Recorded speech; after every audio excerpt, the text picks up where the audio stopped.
Good afternoon, everyone. How's everyone doing? Awesome. We are so excited that you all are here. We have a fantastic panel for you. Many alumni in the room that can share a lot of very valuable pieces of information about accounting industry, kind of what it's like to transition from Mason to the real world. So we hope that you are here with lots of questions. And that you stay around and network with these folks.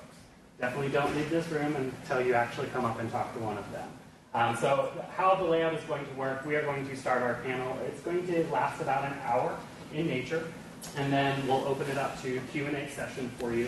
And then after that piece, we'll actually allow you all to come talk and network with our folks one-on-one. Today we have Professor Hilton, who is one of our accounting area faculty members here to moderate our panel.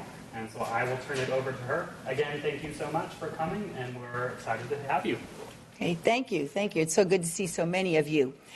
The first person here, even though we have other Mason alum, how many in this class have had Accounting 203 with me or are in my current class? Fariba was a recitation instructor. Okay, so that's so many years ago, and now she's a director with PwC. So we're going to start right here, and we're going to go down, and they're going to introduce themselves and tell you just a little piece about their background. We'll get back to questions later, but this will let you sort of know who to ask the question for. Fariba, go right ahead. Can you guys hear me? Yeah. My name is Fariba Nasri. I'm a director with PwC. I graduated from Mason with my undergrad in accounting, and then also got my MBA here in accounting. I specialized in accounting, did the MBA program. I've been with PwC, since I started as an intern. I'm a director now. I specialize in our banking and capital markets practice, and I do audits within that practice, within the assurance practice. Hi, Colleen Weavidow with Baker Tilly. I've been with Baker Tilly for about 12 years. I'm a senior manager, and I specialize in commercial real estate. The first 8 years, I did both tax and audit, and now I specifically focus on audit side of everything. And I actually also got my MBA from George Mason. That's okay. There's too many microphones, obviously. I'm Diane Gwensberg. I am not going to tell you when I graduated from Mason, but I have retired twice so far. I guess I can't retire from my own firm anymore. But anyway, my background is federal government. I also do state and local work, audit all the way, which I really prefer, and consulting. Do you want this one? I'll take that one. Yeah, I'm Dave Johnson. I'm a partner with Dixon Hughes Goodman. I'm probably the old one on the panel. I have over 40 years, all of it in public accounting. Actually started out in local firm, a couple local firms of which I have over the years merged up into a larger firm, which is Dixon Hughes Goodman, which is a regional firm, a top 20 firm in the country. I've done a lot of things, tax, accounting, audit. The last 15 years, I've focused on audits, specializing now in not-for-profits and retirement plans. Hi, my name's Ann Kale. I'm with Carney & Company. We're headquartered in Old Town, Alexandria. We're around 800 employees, so we're mid-sized, but on the smaller end of that. Like Diane, we're focused on the federal government. I have spent about half of my career in federal government consulting, so that's maybe financial statement preparation, accounting system upgrades, any sort of financial analysis they might need, really anything the government needs that has a financial flavor, we could come in and do. And then about half of my career in DoD audit. I'm Andrew Clements. I'm with Grant Thornton. I'm a partner in our commercial audit practice. I started my career back straight out of school in 2003 with Grant Thornton in the UK, and then I came over here initially on a 2-year secondment that then turned into a permanent move, largely to make my personal life more or less complicated, depending on which way you look at it, if you ask my parents versus my wife. I work primarily with technology and real estate companies and somewhere between. I've been spending a lot of time with gas stations over the last few years. Not something I ever aspired to do, but quite an interesting business. And I have no ties yet to Mason. I've just rolled onto the accounting advisory board, and looking forward to working with the school. Good afternoon. I'm Jennifer Eubanks. I'm the owner of CPA Department. I think I have a little bit more ADD than the rest of my peers on the panel. I started my career with graduating from GMU, not in accounting, and soon thereafter decided to go back and get a master's degree and started my accounting career there. I went into industry. I got a CMA certification and worked through industry to a CFO level of a telecom company and decided I wanted something a little different. Landed with government and worked for Dcaa auditing government contractors and did that for a little while. Decided I wanted something a little different. And so I started my firm. And so now, in the meanwhile, got my CPA certification. And so now we work with government contractors, supporting them and offering CFO and controller level services as well as tax services for them. Thank you. Hi, everyone. I'm Karen Urcia with Renner & Company CPAs. We are a CPA firm in Old Town Alexandria. We have about 30 professionals. I have been with the firm for 15 years. I started off doing audits and tax, and then a few years ago I decided that I just want to go the tax route. But other than tax season, I'm also busy during the year doing consulting, and my client base is everywhere from retailers to government contractors. Well, thank you. You can see the wide range of experience here, and there's not just one path to take, so you can take a path very different. Select somebody up here who you think maybe that's path. Jennifer didn't get out with an accounting degree. We have MBAs. So you can actually do so much in the accounting world. And I'm going to turn the questions over to you in just a minute. But one of the things that we've been reading about, some of the new and exciting things going on. Does anybody have an example of using artificial intelligence or drones in your business? Cloud computing? Anne.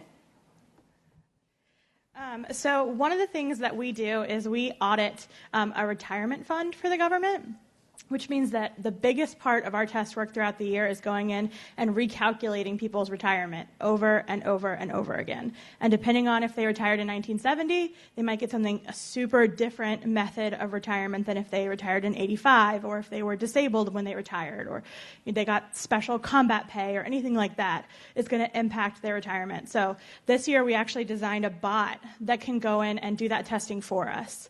It's really, really neat. It can read the screens from the computer, and it can pull out those elements that we would have read manually and said, okay, this person was born in 1940, they retired in 1985, and they're disabled, and their VA disability rate is maybe 70%, and it can go through and do all of those things and recalculate it for us. So a test that was taking us something like 500 hours is probably now taking us more like 40. Which is really neat because it frees up our team to go in and take a deeper dive in other areas where we wouldn't have had the resources available to go in and do that. But now, because we don't have to spend that money on that testing, we can send them on a deeper dive on investments or on their cash balance or things like that. So it's really neat. And leave time for the analytical skills instead of just, as you say, just cranking the numbers out. Yeah, absolutely. Anybody else have another example? That's a great example. I might remember that from my class. Great. Okay, Fariba?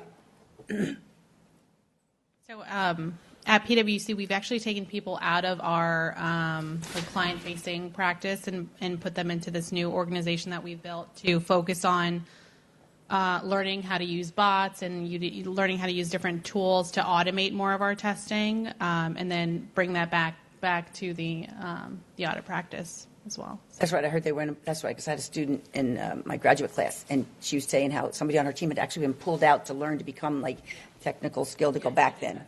Right. That's good. So that's good. Trust me, you're going to appreciate it when you get out there, because sometimes the tedious work would get us, and you won't have to do quite tedious work. All right. I have other questions, but how about you? What would you like to ask anybody up here? Jump right in. Karen, you have a question? Ask about what do you think you're going to do on your first day? Okay. Tell us what somebody, we have different firms here, absolutely different firms. Somebody give us, how about No, Andrew, maybe because you're a little new here. Karen, when somebody starts first day, what should they expect? Hopefully, you would have already filled out all your paperwork. If not, you will be spending the first half of the day filling out paperwork. But hopefully, you will get into a program where they're going to show you around, do orientation, and depending on the size of the firm. So for us, with only 30 people, we may have 2 or 3 new hires starting at the same time, and that's when we show them all the programs that we use. How do you put in your time? Log in your time every day. This is the first thing you need to learn. And then really depending on which department you'll be with, we'll send you right in. So even on the second or third day of work, we may already start sending you out to the field to do audit work. Okay, great. Thank you. Colleen, we were talking earlier, how important is it for a student to look to get an internship before looking for a full-time job? I know Baker Tilly certainly has a lot of internships. Of course.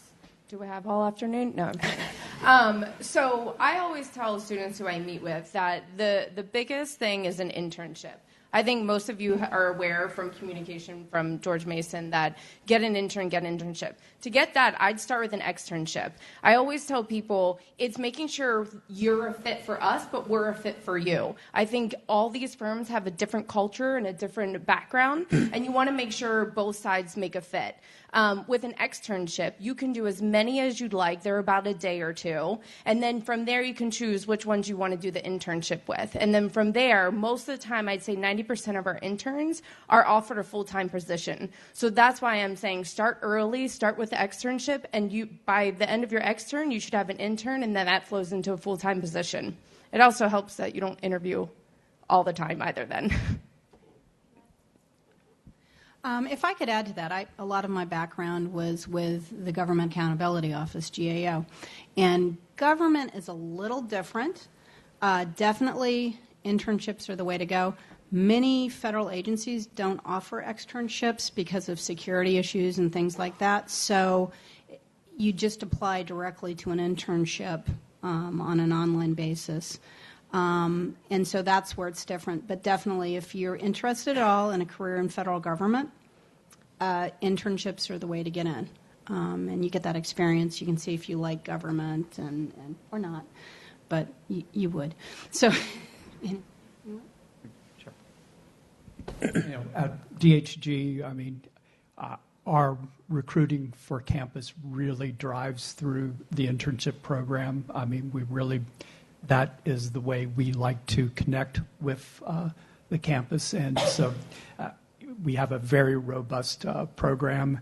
And like what you said, we hire most of our first-year associates are coming through the internship program. Any questions about the internship? When to apply? Yes, sir, in the back.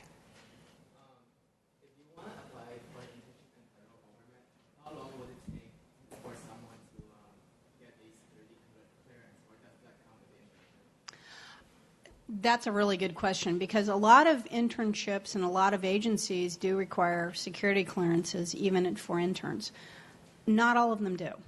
And a lot of, like a GAO, for example, we don't require an intern to get a full security clearance. They would have to get a background check, which takes, a few hours, except for you filling out all the paperwork, which takes a lot more than a few hours probably, unless you know exactly where you lived your entire life, which is not fun.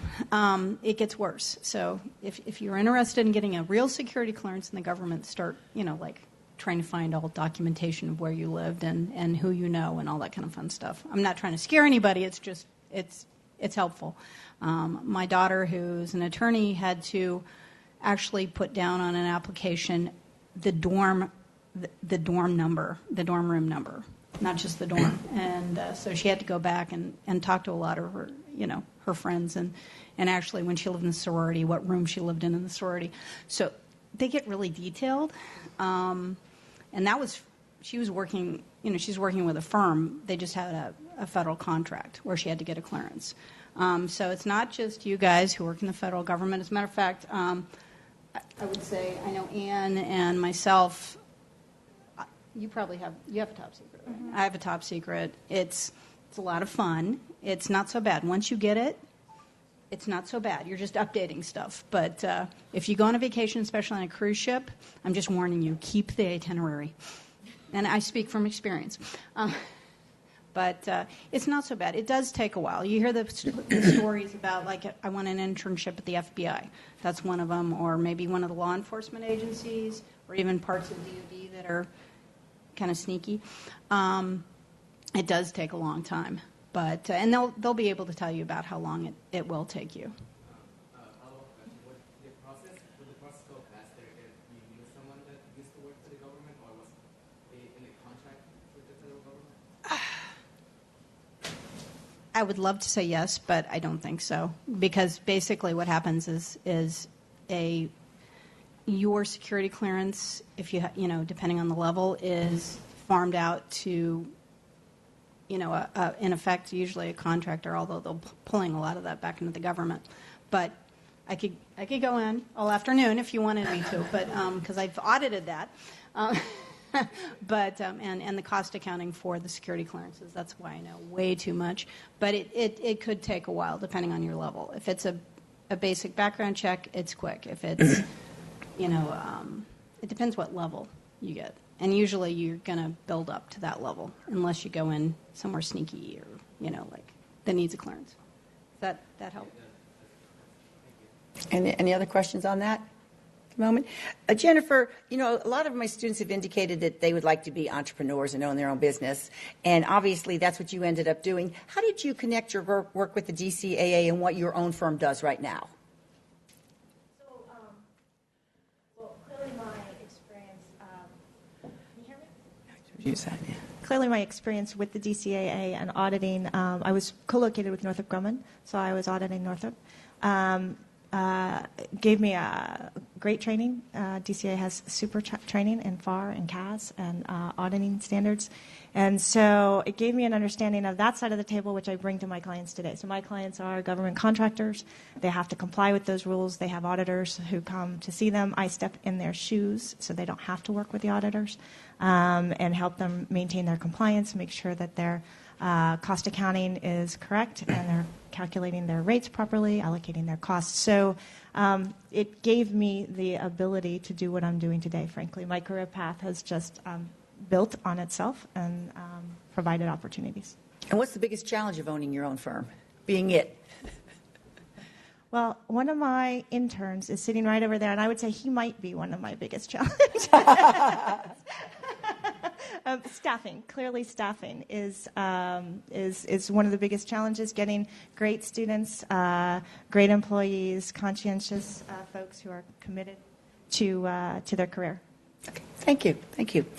Well, Andrew, I always try to tell my students how exciting accounting is. Okay, so one of the things that I believe is the ability to move around. Could you tell us a little bit of your travels and how you ended up here? Yeah, sure. So my background isn't necessarily typical of many CPAs who find themselves working in the Washington, D.C. area of America, but I took advantage of our firm's geographical mobility programs and I actually requested it myself to come over here. My now wife is American and she lived and worked in New York City at the time, so there were lots of opportunities available up and down the East Coast of America. It's kind of like applying for a job, albeit we already use the same software, same methodology, etc. So it was doing the same job when I got to the other side, working with different clients in a different culture.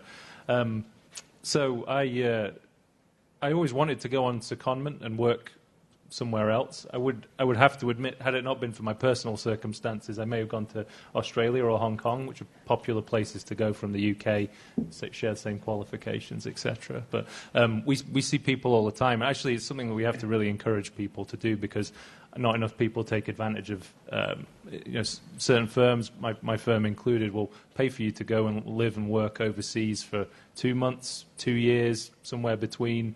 You have a lot of options along the way and chances to meet different people. You can make it a permanent move, as I did. But life gets complicated quite quickly, so not everyone's willing to take advantage of that.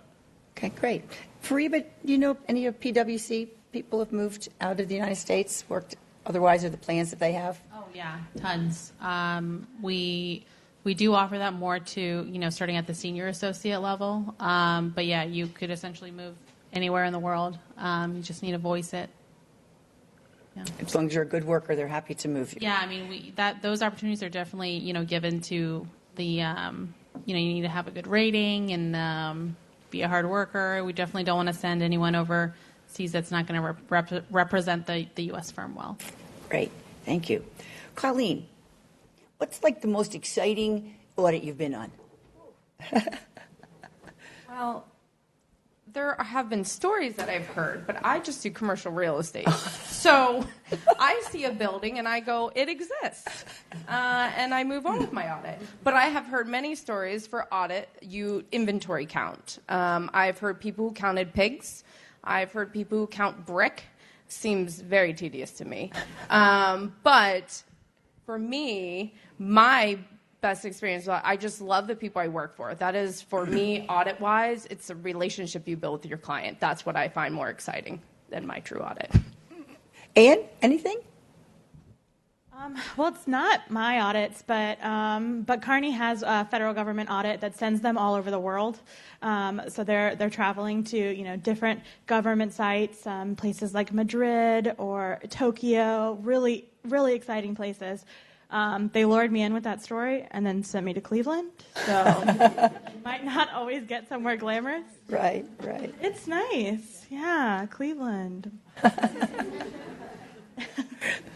So I think there's a lot of opportunity, especially in audit. I spent about 5 years in consulting, and I went on one overnight in 5 years. So if you're interested in travel, I would say definitely think more about the audit route because they go all over the place. And I'll open this one up. How in Virginia, you have to have the 150 hours. So the students are always weighing, should I get my master's degree or should I pick up the second major like ISOM? Do we have any strong feelings here? Fariba? I feel like I could have landed in the same place I am today with either one. Okay. All right, Colleen? Yeah, I talk to a lot of students. I'm heavily involved in our internship program, and they always ask this question. Do I just take a few more credits to get my 150? Do I go back for a master's in accounting? And I always say, and it is nothing against master accounting, I think it's great, but my opinion is the CPA trumps the master of accounting, and so if you only need like 10 more credits, just take basket weaving or something. Get it over with and get it done and get your CPA, because that is truly what matters, having CPA behind your name. Yeah, I just wanted to add to that. You guys earlier talked about AI. If you're just 10 credits away, try to take classes in IT, try to understand how the computer works, and then that CPA title trumps the master. So. Well, and that also leads us into one of these questions about what do you see the major trends are. Okay. Oh, sure, Diane. Now, the only thing I'd add to that, if you ever see that you might want to teach, you need a master's, at least. To be an adjunct professor, you need to be in a AACSB accredited school. We're not going to speak about other schools. But at Mason and any other school you'd probably want to teach at, you need to have at least a master's. So if you think that it might be fun to go back and teach, if you have any inclination, that's what you should be thinking. It might be worth getting a few more credits, sure, even if it's not just the 10. Sure. Yep, I would agree with that. Probably one very minor regret I had in my career is I didn't get a master's, because there were times I would have liked to have had the ability to teach, just because sure, I found it interesting to do that. And often at the time when you're in school is the easiest. Next thing, life gets involved. And then also you're trying to pass the CPA exam. So while you're here, it just might be the time. That's right. So actually, we've had bots mentioned in a job going from first-year accountants maybe spending 500 hours, and now we're down to maybe just 40 hours. So is there going to be a decrease in the need for accountants because of all this new technology? Anybody? I'll take a shot. Okay. I don't think so. At least initially, as I've said, I've been in this industry for 40 years. Things have changed a lot in this 40 years. Things are going to change much more in the next 5 to 10 years. I think we are very, as a society bad at predicting what the changes are actually going to be. If you look at our track record, things are going to change, but there's also, if you take the full extent of the U.S. economy, there's going to be early adopters, there's going to be mid-level, and there's going to be trailers. So if you think of the size of the economy, the fact that the reality is we currently do not have enough accountants to meet the needs, it's a great field, then I think you have to look at your skill set that you're going to get here is going to last for quite a while. Okay. Right. Anybody else about? I would also say, in Colleen? addition to that, I don't think the need for accountants will decrease, but I think the need of the skill set will change. Karen made a very good right? You made a very good point about technology.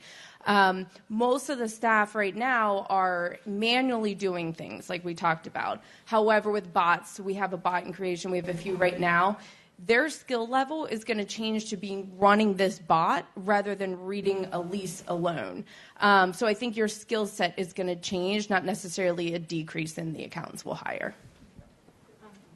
If I could just add to that, I think this is something that's always been true, but your critical thinking skills are so important, now more than ever, because if a bot does all the work, they're not going to do all the work, right?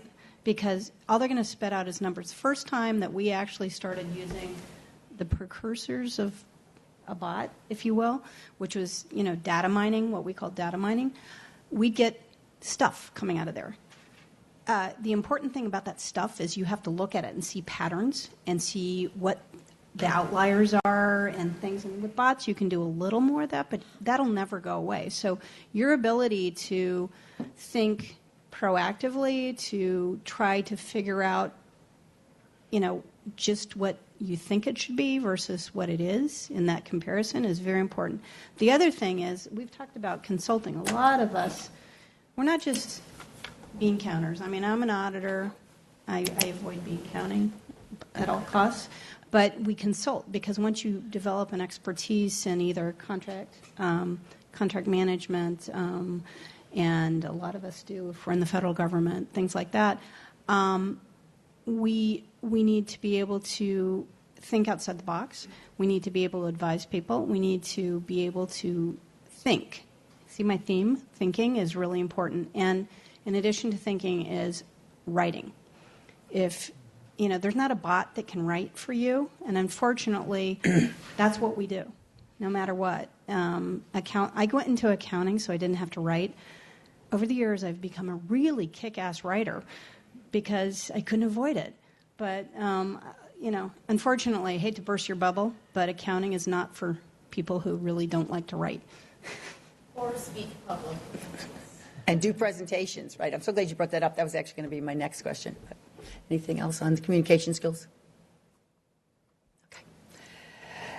So I want to start at Karen's end. At your firm, how important is it to pass the CPA exam, and are there some advisory jobs that's not required?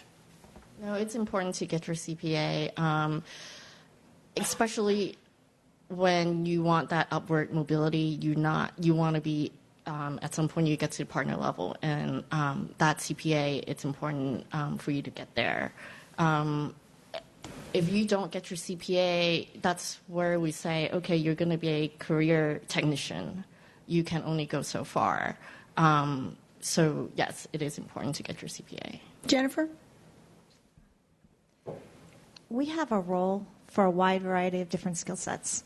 So I'm thinking of one particular person who works for our firm who doesn't like to talk to people and who really loves being down in the weeds and being an expert in what he does, but he doesn't want to communicate with the client. And so we have places for people like that, but it's different. That career path is very different than the career path of going partner track. And so if you don't have the writing skills, the communication skills, the client management skills, or the CPA, you're not going to go career path partner. But there is still a very validating and successful career available for folks who just really like to be experts in what they do. Andrew, how about at Grant Thornton? I would say that certainly in the audit practice, we're a firm that's divided into three parts: advisory and consulting, audit and tax. For the audit practice, the CPA is a requirement. to get to the manager level. So after your 5th year into your career, if you don't have the CPA, you can't be called a manager in our audit practice, and that becomes quite restrictive to if people have aspirations to progress in the audit practice. Or if you come from overseas and you don't have the CPA, you have to sit it in quite short order to be able to get promoted, as I did quite a long time ago now. But there are other opportunities, and we've seen people who transfer into our advisory and consulting practice that, for whatever reason, can't pass the CPA.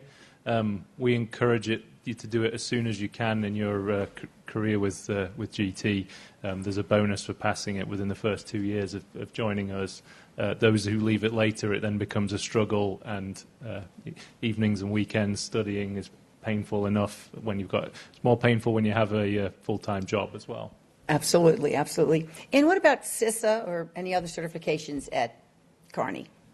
The CISA is definitely a big one for Kearney. If you're leaning towards IT, I would say the CISA or the CISSP. And you have to forgive me, I don't remember what it stands for. Certified Information Systems Security Professional would be my guess. Yeah. There are some federal certifications as well. So you could be a CGFM, which is a Certified Government Financial Manager, or a CDFM, which is a Certified Defense Financial Manager. And those are definitely easier than the CPA, but it also means they're less prestigious. And the thing that happens when you pass your CPA is that you're immediately more marketable. Diane can tell you, from coming from the government side, as a firm that works for the government, they don't get to meet us before they agree to bring us on board. They don't get to meet the team that we'll bring. All they get is copies of our resumes. And if it says CPA at the top, it's the easiest way for us to demonstrate our value and our commitment to the field. So for Kearney, it's a big deal. Similar to Grant, there are going to be places where your career can't progress if you don't have a CPA, and certainly practices that you won't be able to be as successful in without it. We have folks that don't go that route and are very successful, but it will at some point stop you. Dave, how about at DHG? Yeah, DHG, we're set up similar to Andrew's firm. We have 3 sections: tax, core audit, and also advisory. It is possible to go up fairly high in advisory without the CPA, but you really have to have very specialized skills. In our core tax and audit practice, you cannot become a manager without your CPA. And from a practical standpoint, having sat in on many discussions on staff, it's very difficult for you even to become a senior associate in our firm without having your CPA. It's hard. It's the exception to the rule. So we actually take it one step. So getting that, if you're looking at, going this route, getting out of school, my advice to you, and this is very different from many years ago, my advice today, looking at our young staff, is you get your CPA as soon as possible. It's got to be a huge priority. If I could add a little bit. You guys are accounting majors. So getting your CPA is important. If I was an IT major, I would say differently. A different type of certification, because if they're consulting or helping as an expert on an audit, you're looking to the other area of expertise. When you're an accountant and don't go to your CPA and you're going with a firm, there's other, you can become an accountant in a corporate role or something like that. But if you're going to a firm and you're an accountant, that's why a CPA is so important. When you're talking about consulting, it depends what you're consulting in, and they're going to want to look for expertise in that area you're consulting in. So for us, being accountants, it's our certifications really carry a lot of weight. If I'm going to propose somebody who's an expert in, because I used to do a lot of this, contract issues, then I would have an attorney I worked with who's got 30 plus years in government contract management, under his belt, and we'd put him, because when you go to a firm, you're part of a package, a proposal for your client. They're going to, unless you're just an associate or something like that, you have a name, you have a resume you're going to put in with your experience and your certifications and your education, and so it's really important to have the certifications for that very reason that Ann said. It's not just government clients, it's also corporations and things of that nature that when you're proposing, especially on consulting jobs. Colleen at Baker Tilly, please. I don't have much to say. I mean, I'm very similar to everyone else. I think most firms function the same way. You have to have a CPA to make manager. I'm in a situation right now where I have a senior who does not have her CPA, and we're trying to figure out what to do with her because the progression is. However, luckily we have, I think Karen mentioned, we technicians, but we just call them specialty seniors, and so then she'll just focus purely on certain clients and she'll spend their time there. But I do know she wishes she could progress as well. So I definitely encourage you to get the CPA. The sooner the better. Fariba? Yeah, very similar with the Big Four. I think at this point, all the Big Four require the CPA to make manager.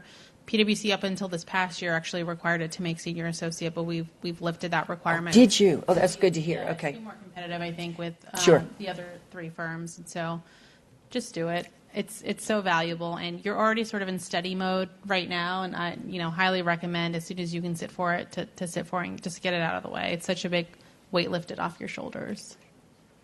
Questions? Oh, yes. On the topic of CPA, like after college, some might get a job. Do you guys advise going to that job and also like studying through CPA, or just studying through CPA and then hopefully you'll get a job afterwards? With the Big Four, the first question they ask is, what's your plan for the CPA? So you definitely want to have a plan. And we do have people that are working full-time, first year, second year associates that are still sitting for the CPA. I would say from a financial perspective, depending on where you're thinking about working, it would be worthwhile waiting because we do incentivize. I mentioned bonuses, but we also support paying for training materials and things that get quite expensive if you use Becker or equivalent. So depending on the path that you see for yourself, I think it would be worth looking at the options that the employer offers. And I think to kind of between the two, I always recommend getting your CPA before you start working, right? Because once you start working, it's a whole new world, and you're like, oh my gosh, my head's blowing right now. But before you start, you usually have a contract already with the firm most of the time who will pay for your materials ahead of time, who will pay out the bonus ahead of time. So just make sure you clearly communicate that with the firm you're starting with. Yes, sir. So there's something I'm curious about. A while ago, I heard there are states where people travel there, they can take the CPA exam before they're getting their undergraduates. Is that Rare. I don't know. You'd have to find that state. I don't know a state where you don't have to have. There are still, I think, a few states, I think Delaware is one, where you can get licensed with an undergraduate, with just an undergrad. But I don't believe there's, yeah. Well, that's true. You couldn't. You can't go to Delaware, take it, and come to Virginia and become a CPA because you don't have the 150 hours. Yeah, you can't get your license. Now, you can sit for your CPA before you get your 150 in Virginia. You can't be licensed until you get the 150. And you can't take it until you have the 120. Until you have your degree. You have to have a degree. Right.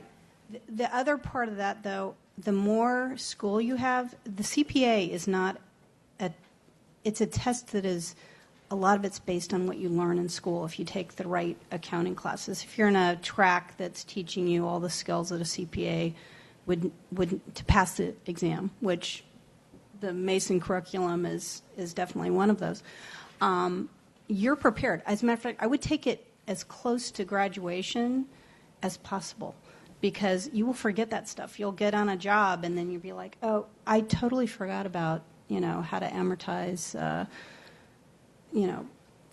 pension costs or something like that. And because you're working on real estate and there's no pension there or something like that. So definitely the faster you can take it when your mind is fresh is much better.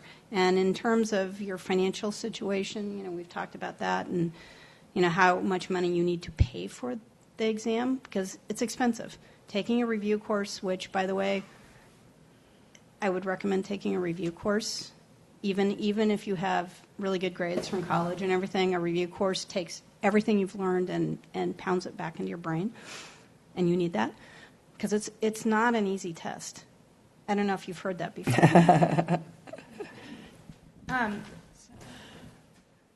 So I would just say, and I don't know if it's still a thing, I'm sure that it is, but I graduated from Mason in 2010, and I took something called the Becker Boot Camp.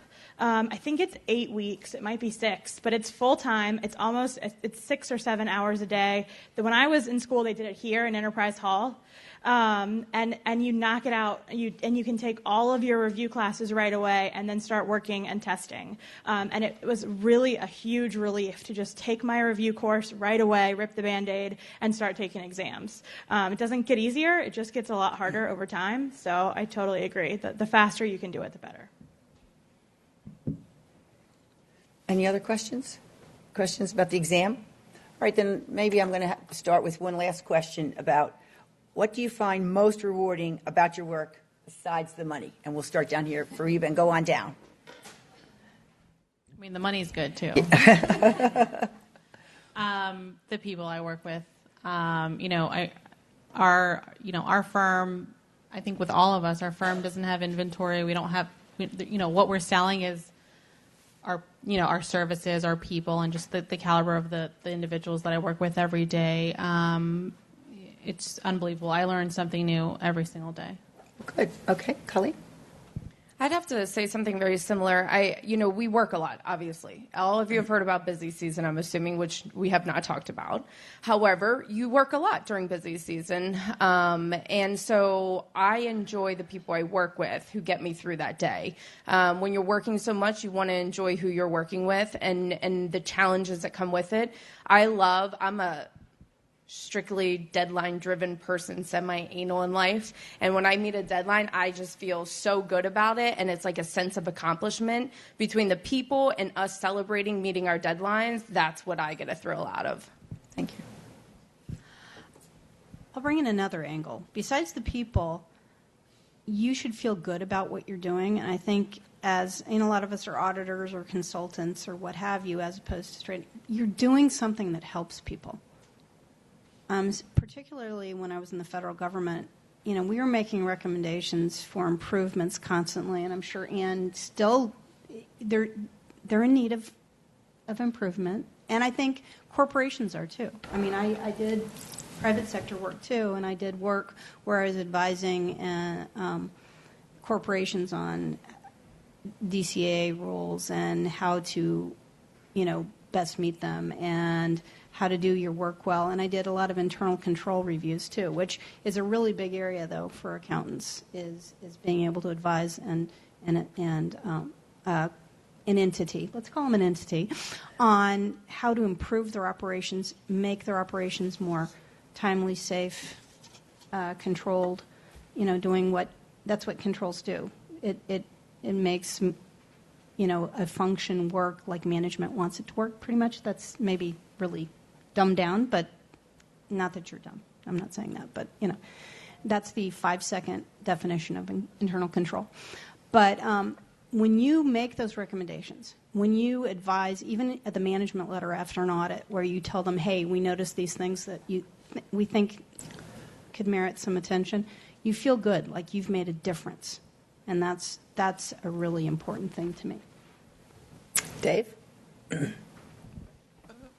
What I enjoy most is, it's a variety of people within the firm, but the variety of people that I've met over the years and the clients that I've met. And it's a variety of both work and the people you think back that you've met that have then gone on and, believe it or not, become famous, or, I knew them when. But then just thinking in terms of just the day-to-day, you think it's boring. No, it's not. There are days when you think, well, that's not that great. But part of it is just working at your tasks, working at what you've done, because it's very complicated. And about the time you think it's boring, you're missing something. Dive into the detail. But again, the number one thing I enjoy is the people, and particularly the clients and the brilliant people I've met over the years. I totally agree with all of that. I especially agree with what Colleen said about, we put a lot of hours into these companies that we're going to go work for, or for the federal government. They're not immune to busy season either. And so you really have to care about the people that you're working with because it just really helps the time go by. But in addition to what everyone said, something that really satisfies the deep nerd inside me is that when you find that $1 that's causing you to be out of balance and you fix it, the light shines down. I think that's a big part of it, that big sense of accomplishment of fixing it or resolving a variance. I think that's a big part of it. I think for me, as well as the people I work with, a couple of things. One would be the flexibility that I have in my day-to-day life. Sometimes it's flexible around client needs, but other times it's flexible about whether I need to make soccer practice with my daughter or go away for leave early for a weekend to go visit with my wife's family. There's a lot of flexibility, especially as you advance through in your career in public accounting. So the flexibility is one. The other thing, as I was just sitting listening to the others talk, was the constant sense of challenge, and it always changes. I've never felt, I know exactly what I'm going to be doing. Well, at this point, I don't know what I'm going to be doing next week sometimes, hopefully surviving the end of April deadlines. But beyond that, my role, I've been a partner for 2.5 years. I couldn't tell you where my path's going to take me over the next 20 years. It opens a lot of doors, leadership opportunities, etc. That's been the same throughout my career as well, whether it be international work or just taking on a new challenge with a new client. So I think the variety of challenge that never really goes away and lack of predictability is really a big thing that keeps me engaged. Jennifer? Yeah, I would like to add to that. I graduated from Mason in 1990. It's been 29 years. And in that 29 years, I've had at least 3 careers, maybe 4. And I would say that having the accounting degree, having the certifications, allowed me at any time that I started to feel stale or wanted a little bit different experience, or maybe at one point in time my family life made it important for me to make a change in my career, slow down a little bit. That door was always open, and there was a way to be successful and happy and feel totally fulfilled with that credential. And so, to me, it's been extremely beneficial. Karen? How do I close this? I have to just agree with what everyone have just said, from the people that I work with, from being able to help a client out, from finding that dollar, from my client owing money to the IRS to, yes, I figured out this way that they can save money, to having a flexible schedule. So, yeah.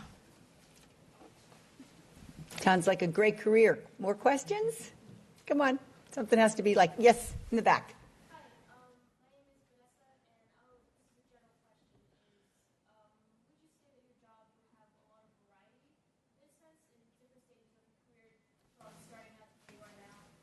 How would you say if there were a lot of choices you could make, a lot of variety in your job? I would say yes. Well, you want to pick a track. You either want to do audit or tax, or both. But at the same time, as you grow, you're going to meet different people. You're going to start doing different things, and you're going to start consulting. So you're going to be meeting different people. Every day you go into your office, it's not going to be what you think it's going to be like. So, yes, it's going to be very, very colorful. Andrew? Yeah, I think different stages bring different kinds of variety. So very quickly in public accounting, you'll be managing other people. And don't underestimate that as a challenge that's very rewarding and very frustrating at the same time, or hopefully not the same person, different people, rewarding, frustrating. So managing people, that's one challenge that I introduced to me probably 3 years in, when you're a senior supervising a first-year associate. How do you get them to do work? Or what the hell are they doing just typing away on a keyboard? Are they on GChat, or are they actually working on the work I've asked them to? That's supervisory skills that you have to figure out for yourself what works for you. Are you the micromanager, or are you the well, it'll be fine, I trust them? And then you learn from mistakes to when you overtrust, etc. So managing people's one source of constant variety. Another thing is, as you progress through, certainly if you stay in a professional practice, is revenue growth and sales. How the heck do you sell an audit to a company? Very interesting, very challenging. There's a lot of different dynamics that go into that. So the sales and revenue growth really keep me on my toes and have pushed me certainly out of my comfort zone over the last 3 years. So that's just two different types of variety. And then the third thing is serving clients. So clients go through things all the time that are unpredictable, or they decide to sell, or they detect a fraud, or whatever else, and you're ready for the call, but you can only be so ready. So that's where the variety and challenge comes from as well. Yeah, that's a great point. I mean, if you're in public accounting as you go on, one of the things you don't think of, which is at my level, probably a third of my time is actually involved in selling. And you may say, really? Yes. So you're like, oh, I didn't go into accounting to become a salesperson, but it is part of the profession. And actually, it can be, even though it's challenging, it can be some of the funnest part of it. Jennifer? I would say in a smaller firm, we wear a lot of hats. And so, my day starts frequently with marketing and business development activities, sales. It goes into staff management, strategic development. How are we going to build the firm? What do we want to do? What do we not want to do? And like I said before, in a smaller firm like mine, or in my firm anyway, there really are niches where certain people don't like surprises when they come into the office. They don't want variety, and it upsets them or messes with their day. And so there's a place for those people. We make a space because if they have great skill sets and great talent, we need that. And then for people who really need constant challenge and more face time with clients, there's this place for that too. There's a place for social media and blogging. There's a lot of different things in a small firm that need to get done, and we don't have teams of people to do them. And so we tap the talent within the firm wherever we can. Diane? Kind of a segue from that and what you guys have been talking about. Variety is also what you make of it. When you're at a small firm or a large firm, you see opportunities and you can take them. And so if you might not be an expert in something, but if you help out a team, you learn a certain skill, you can take training to make your, to make that part of your repertoire. I think one of the things that we look for in firms is somebody who is willing to take that opportunity. Those are the people who are really going to excel because they're willing to take on a challenge and work through that challenge. Plus, that'll make your life so much more exciting and varied. So if you're one of those people that like variety, then I'd take that opportunity to learn about an opportunity, work with a team to learn through doing, because that's half of learning, or more than half of learning is doing. But also, even if you're that person who is a more staid person who wants to work on the same thing, that job is not going to stay static. You have to actually develop your skills to be an expert in that area so you can still contribute to your firm. Even if you're an IT person, IT changes every day. It changes every minute, every nanosecond. So we all, you'll hear nobody's really mentioned it, but you never stop studying as an accountant. We get CPEs. We're required to get continuing professional education credits. And, I'm always learning. And I always learn from, as you go up the ladder, you learn a different way. You're not learning, detailed skills as much as you're learning maybe leadership skills or a new area. So there's a lot of variety, even if you don't want it. Anything else? Yes, ma'am. Is there a certain point where you have to figure out if you prefer auditing or tax? I think it varies within firms. Yeah, it depends. It depends on the firm. If you're at a bigger firm, I think they would want you to stick to one.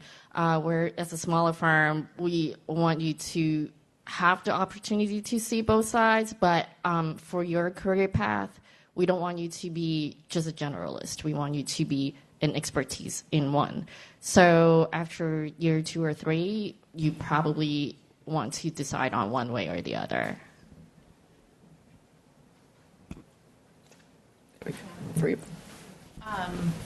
I know for PwC specifically, you do need to pick between the 3 lines of service: assurance, tax, or advisory before starting. Great, thank you. Any more questions? Yes. What made you guys decide to be accountant majors? Well, ironically, mine was in high school. My softball coach taught an accounting course with a calculator, and I thought, oh my God, this is so cool. And I'm like on the calculator, like pushing it out. And that's just, since then, I was like, I'm going to be an accountant. That's early. Anne, did you start Mason to be an accounting major? I did, yeah. I also majored in Spanish. I flirted with the idea of being a Spanish teacher, but here I am. I was a poli-sci econ double major and realized I'd have to get a graduate degree. So I went ahead and got accounting. And working at GAO and working in the federal government, guess what? My poli-sci and econ came in so handy. I use it all the time. So, you can build. Mine was kind of off the chart. My civics teacher, a senior in high school, brought in one of his former students who was an IRS special agent. And I thought that was really cool. I mean, this guy's carrying this gun and arresting people. And I said, well, what kind of degree do you have to become an IRS special agent? He said, well, you need an accounting degree. I went, oh, accounting. I need to look into this. Obviously, I never went that direction, but that's how I started looking at it, as strange as it may sound. Jennifer? Andrew? Well, I'm deliberately not answering because I don't know or I don't remember at this point. It was a rare moment of logic when I was 17 years old and I was applying for schools, I think. I wanted to be an architect, and something logical said that might not work out for me because I don't think I was very good at it. So I chose business and marketing as my degree structured a little differently in England. So I started out doing that, did some accounting modules, and could see a way to actually graduating, whereas I'm not sure I would have made it through in the other modules with the other lecturers that I had. So I guess it was circumstance and some logic along the way. And I also met some people who worked for my firm. They did some seminars and talked to them a little bit about it as well at the time I was making a decision. And Jennifer was a little different, right? You left here without an accounting degree. I did. I was going to save the world. And so I was on that path and worked for several years and realized I was working really hard and I wasn't saving anybody and I wasn't making any money. And after a time, I thought, well, I'm not sure this is sustainable long term. And I remembered back to the accounting classes I'd had here at Mason, and I understood debits and credits, and that kind of made sense to me. So I thought, well, maybe that's something I should look at. And I actually embarked on about a 6-month-long kind of study of different careers where I went in different analytical careers, because I know it's pretty analytical.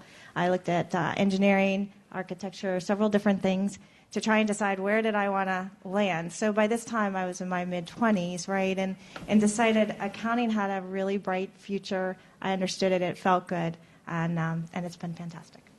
It's great. Well, I wasn't going to say anything, but after I heard Andrew, I have to tell my story.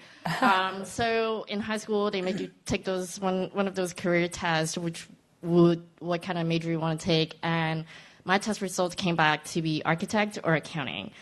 And I already know I cannot draw, even if my life depends on it. So I decided on accounting. And, as I grew older, I also understand why, because I like to solve puzzles. It's more analytical. I like that balance in life. So I do think I made the right choice. Great. That's right. Everybody, we ended up at the same place, different paths. We have plenty of time to mingle. So as Caleb was saying, We certainly appreciate our panel. They're quite willing to stay and talk to you individually. If you were sort of hesitant to raise your hand, don't hesitate to walk up to them and ask them a personal question about their job or, where to look for a job at their firm. But we certainly want to thank them for their time today. Thank you so much. And then we'll just mingle, and there's a few cookies left over there. But thank you. Thank you all so much.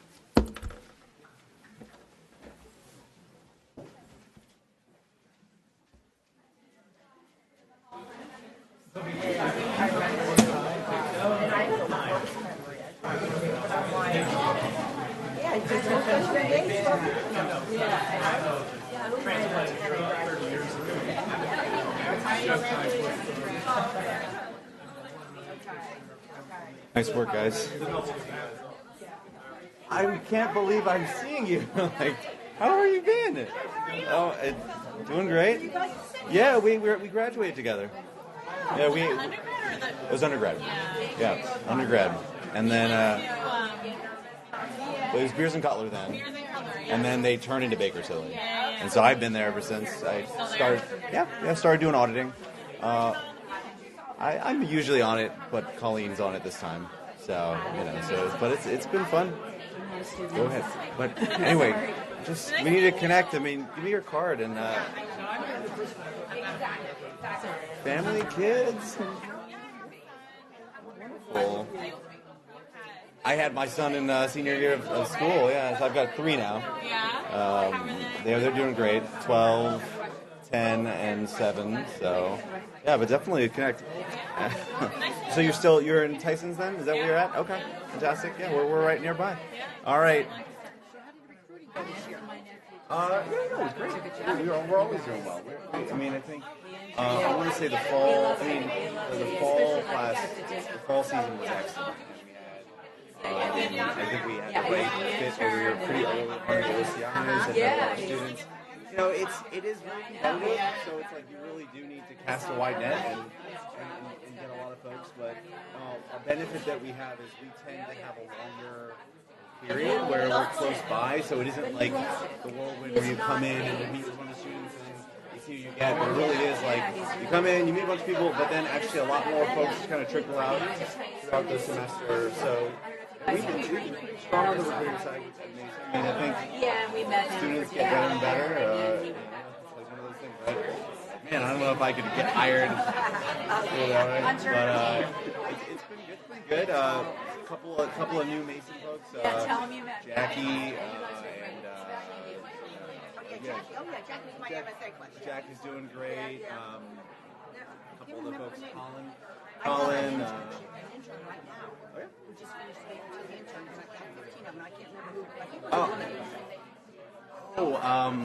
Blonde hair, like taller. Maybe not. Okay. Do you know if she's going to be starting full time, or is that? Yeah. Okay. Oh wait a minute, no. She's not graduating until December. Oh, okay. Now it's coming back. Okay, got it. Yeah. That could be complicated. They don't want to talk to the PwC person? I figured you'd have a line. No one wants to talk to Big Four. I'm surprised that we're the only one here. There usually are others. I remember one of the guys that came a couple panels before.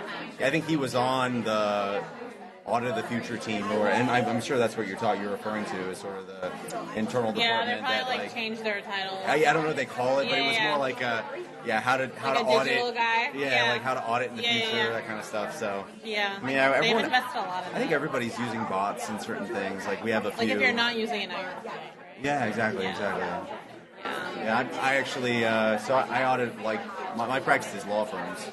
So okay. I do all, and actually started as a generalist doing all tax and audit, and then now I'm just strictly audit, but it's just almost all law firms. So PwC is a huge law firm practice too. Yeah, you want to come over to our private company services? I don't think handle it. What, are you a director now? I mean, we don't what really. Do you title it? Yeah, I mean, it's the senior manager. Yeah. So I'm a 3rd or 4th year senior manager, and so that kind of rolls up into partner eventually. Do you think you'll stay for that?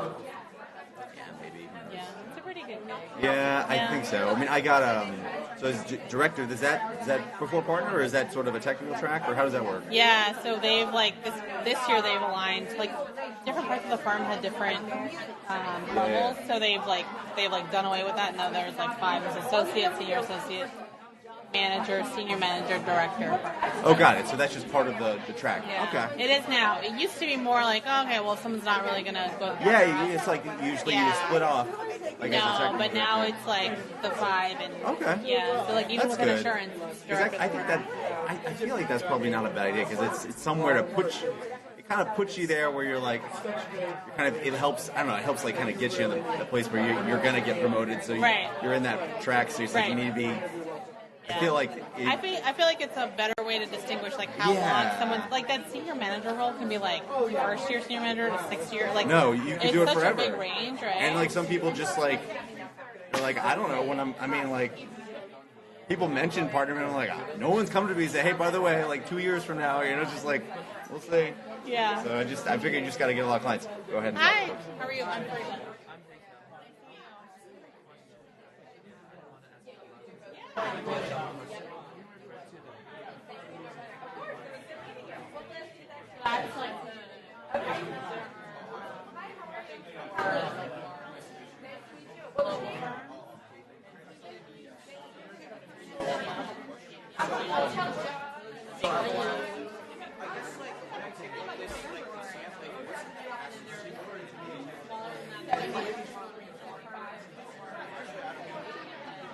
But they're the biggest, like the biggest global. And so, do you think that there's a I guess like I know eventually I have to take this like towards the guy like I guess like are like the big best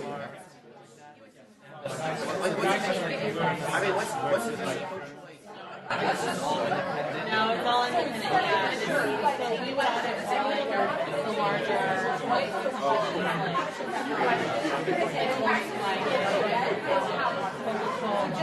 like super bigger company. Oh yeah. Thank you so much. Really appreciate it. Right, so it's just a matter of like walking. Hi. I'm pretty good. Right, and then another question is this may sound a little bit like vague, like I guess like I was just wondering because okay, so like in your opinion, like which I guess I know there's like a lot of skills we're trying, but like which skills are like so I was wondering like if you could help me out on like what to prepare so that when I come back I'm ready for the internship. So you're finishing up your sophomore year, yeah. So I mean, they usually go through like the career stages here. Right. And I think the interviews, you have to apply. But I would make sure your resume is before you apply. I don't know if like Mason does like resume workshops or whatnot, but I would make sure you have your resume ready. Right. And you just apply, and then we have on-campus interviews for internships. You can also apply to an externship, which is like 2 days. I mean, I'm not really multitasker. Like, I think for most cases, I'm like a person that for internship, they give you like you don't have to interview most of the time. You interview a bunch of times. Right. You guys come through. I think that's all. So if you want Yes. Yes, I was. It is online. I don't know if you go through like but there's also like if you go on our website, there's definitely other careers you can apply to. I would apply to an externship. But if you send me a note, I can type it Is there any, and also like, sorry, this is a weird question, but is there like a specific GPA that helps me get more? Because I know like social skills is what really sets the mood and the tone. Definitely a minimum. I don't know what.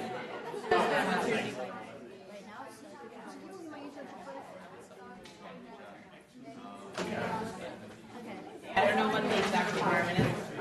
I just need to keep it like right before the applications, right? Yeah, I mean, you would want to keep it up. Yeah, oh no, of course, but like as long as like when I apply, it's I Like as in like, then I'll like. I mean, I'm not gonna have a desk. Yeah. I don't know if they exactly.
Hi. How are you?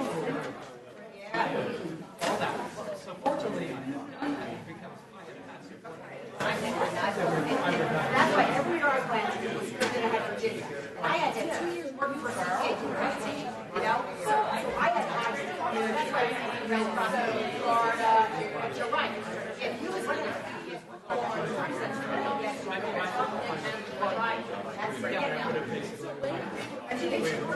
Okay, well, you need to move back along.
Oh, yeah.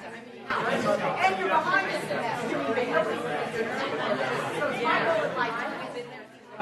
Of course, there's so much.